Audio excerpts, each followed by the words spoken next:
Hello everybody, it's me GhostCritic and we're back with another new Comic Book Day Wednesday. Just got back from my comic book store with a stack of 8 books on my pull list this week. Quite a surprising stack this week. I have the return of 2 titles that I thought were pretty much done and dusted and weren't coming back.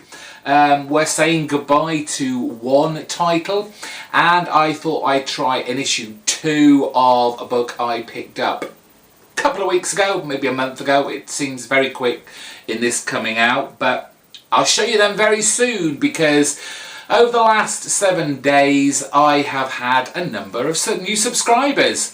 If you are new to my channel, this is the first video that you've ever seen. Every Wednesday I shout out all my new subscribers that have joined my channel over the last 7 days, and I have 7 new subscribers over the last week. If you have a YouTube channel as well and you regularly upload to that channel, and it doesn't necessarily have to be about comic books, I will put a link to your channel in the description bar below and point people your way. Hopefully you'll get some subs from that. So without further ado, the 7 new lovely people who subscribed to my channel this week were Eduardo, Chris Logo, JR, Rui Campos, Demonic Symphony, Comics and Anime World, The Hangman 19, RLL Bacoy, and Terry Hooper. Nice to see you back, Terry. I think you must have had quite a hiatus away from YouTube. I've not seen you for a while, but thank you for resubscribing to my channel. And to everyone else who has subscribed to me over the last week, thank you for joining me. Don't forget to say hello in the comments section and just tell me, I don't know, a little bit about yourself. What comic books you're reading? What drew you to my channel? And if it's something that I don't often do, I'll do more of it. Over the last 7 days, what have I done video wise? Well, actually I've only done my Sunday comic book review video, which was a little bit disheartening. It was a bit of a meh week last week. I didn't get very excited about any of the books that I picked up, and I appreciate, being a collector of some 30 odd years, that comic book storylines kind of go up and down. They always do. Sometimes they're great, sometimes they're just average, sometimes they're terrible.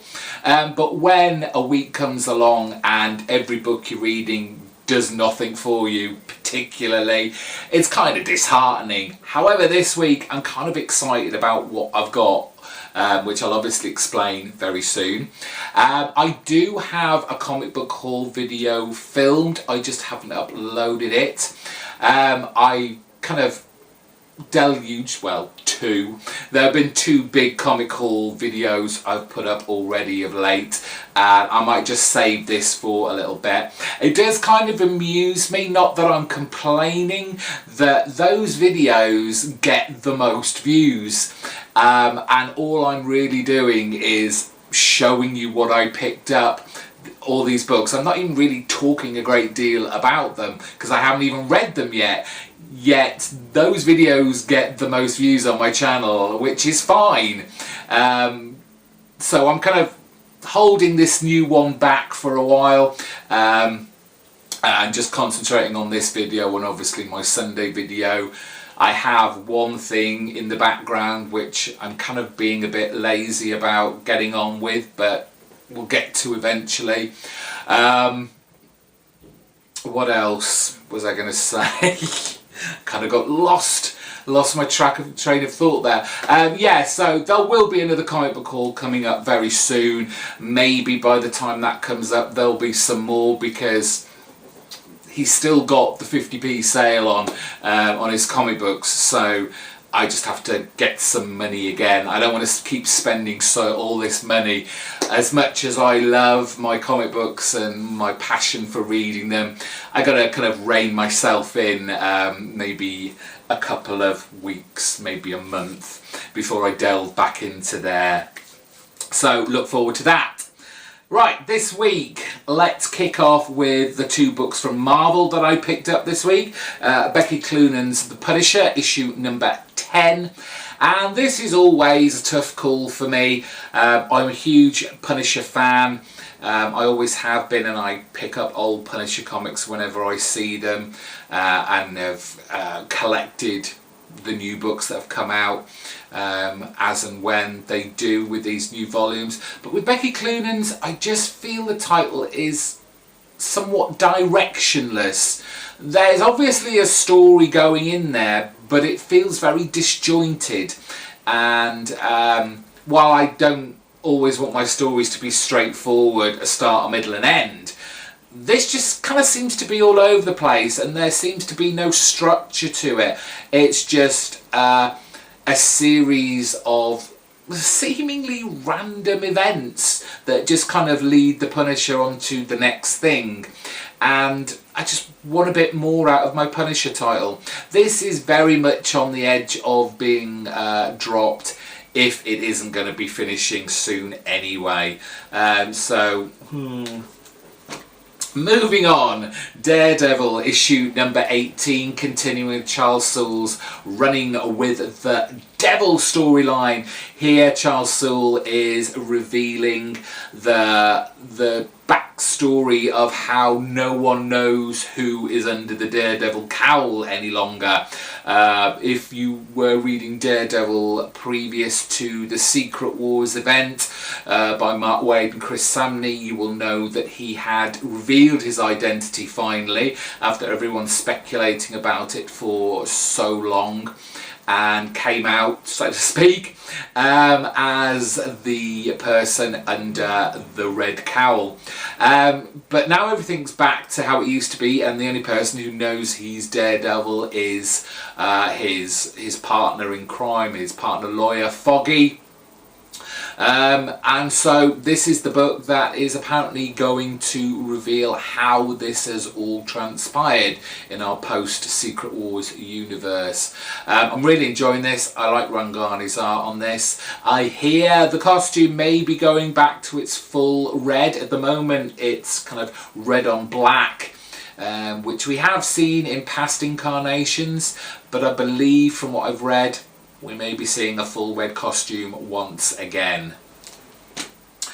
Moving on to the only DC book I picked up, and that was me trying Super Sons again, issue number 2. I had so much fun with issue number 1. It almost made my pick of the week, but it was so young, fresh feeling, full of humour. Peter Tomasi writing the hell out of this book in just one issue. Really dug his takes on the characters and the kind of the juxtapositions between Superboy and Damian Wayne as Robin, and their outlook on the kind of superheroing that they do. A lot of fun, expecting more of that in this book.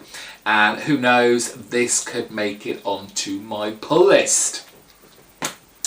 So the rest of the books were from Image, and we'll kick off with issue number 32 of Hickman, Dragotta and Martin's East of West. We finished off last issue with our rebels kind of leading an aircraft of some description towards, I think it was the White Tower, or maybe it was the Black Tower, I can't remember which, but in an effort to blow it up, basically. There's a big civil war going on here. But I've got a feeling in this issue we might not find the conclusion to that. Hickman does like to dip in and out of all the concurrent storylines that are going on in this book, so we might be left hanging on that cliffhanger from last issue for maybe a couple of issues. But great book. Hickman, Dragotta and Martin have built this wonderful world. Dragotta's artwork is always top notch, never a complaint, along with Frank Martin's colouring on the book. Outstanding. Great book. Another super team killing it on Kill or Be Killed, issue number 7. Brubaker Phillips and Bright Voicer doing another great kind of noir type story. that they love to do. This being set very much in the present day for a change rather than in the past. And I really enjoyed the last issue where Brubaker brought in a new character in the form of this detective who is starting to join the dots between the killings that Dylan is performing in his mind. This is to keep him alive because that's what the demon told him. I'd like to see a little bit more about if this demon is real or just a kind of mental disorder of his, but just great work. Every title that comes out from this team just seems to get better and better, and I don't even think it's so much learning from their mistakes from the last series that they do, because there are no mistakes. They're just getting better and better at their artistry, whether it's writing, whether it's drawing, whether it's colouring. It just gets better. I don't know what else to say. Great book. Love this. So one of the first books that I thought was pretty much done and dusted, although the creator had said that, you know, it will come back. I just thought, is it? But it's another of those books that I have a heap load of fun with. It's Scotty Young's I Hate Fairyland. This is number 11. Yes, it's back. That crazy cartoon violence with poor Gertrude just battling through every scenario. She's the worst kind of prepubescent child you've ever met. Stubborn, obnoxious, not lovable in the slightest, very selfish, but just makes me laugh. It's, for anyone who knows Scotty Young, it's kind of got that infantile look about it, but it's done so well. The colours blast out of the page. It's so bright and colourful, and it's just almost trippy in a way, but I love this just for the sheer fun of it. Another book that I guess this is kind of a new series because it's a new storyline. It is, I can't remember his first name, I'm just going to look. Andrew McLean, Headlopper. This is Headlopper and the Crimson Tower, issue 1 of 4, a quarterly adventure comic, they call this, so it only comes out very rarely, but it's a big thick book, so there's plenty to read on this. If you're unfamiliar with Headlopper from its first storyline, I kind of describe it as if Conan met the kind of Conan storyline met the visuals of Adventure Time with smatterings of humour from Rick and Morty.